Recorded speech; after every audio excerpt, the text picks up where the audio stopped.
আপনি যদি একজন কেকেআর ফ্যান হয়ে থাকেন তো ভিডিওটি আজকে আপনার জন্য।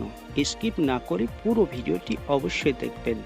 আর আপনি যদি কেকেআর দলকে মন থেকে সাপোর্ট করে থাকেন তো অবশ্যই একটা লাইক করে দেবেন। হ্যাঁ বন্ধুরা, ইতিমধ্যে চলতি মাসের 22শে মার্চ থেকে শুরু হতে চলেছে mega tournament Indian premier league কোটিপতি লিগ।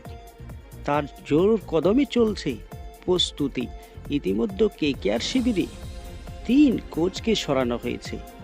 আইপিএলের ঠিক আগেই কেকেআর শিবিরে 3 প্রধান কোচকে সরানো হয়েছে এবং একজন কোচকে নতুন নিযুক্ত করা হয়েছে।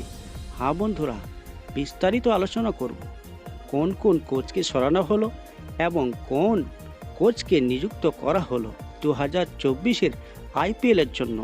অবশ্যই জানাবো। তার পূর্বে জানিয়ে রাখি, চ্যানেলে নতুন হয়ে থাকলে অবশ্যই চ্যানেলটিকে সাবস্ক্রাইব করে আমাদের পাশে থাকবেন। আইপিএলের দামামা ইতিমধ্যে বেঁধে গেছে। 22শে মার্চ থেকে আনুষ্ঠানিকভাবে ঢাকায় কাঠি পড়বে। তবে ইতিমধ্যেই দলগুলি তাদের প্রস্তুতি শুরু করে দিয়েছে।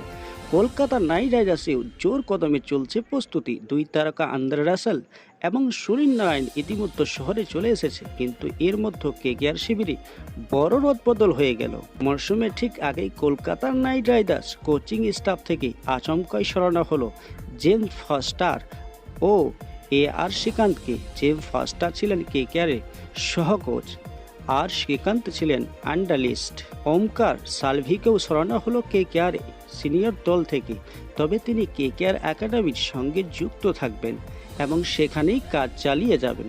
এদিকে কেকেআর স্পিন বোলিং কোচ হিসেবে যোগ দিয়েছেন কার্ল ক্রো।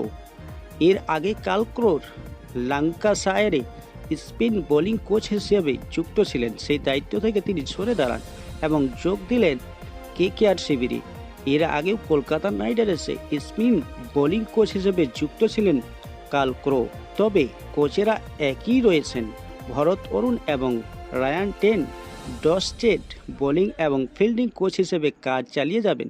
কেকেআরের প্রধান কোচ চন্দ্রকান্ত পণ্ডিত সহকারী কোচ হিসেবে থেকে যাচ্ছেন অভিষেক নায়ার। দলের মেন্টর হিসেবে নিযুক্ত হয়েছেন গৌতম গম্ভীর।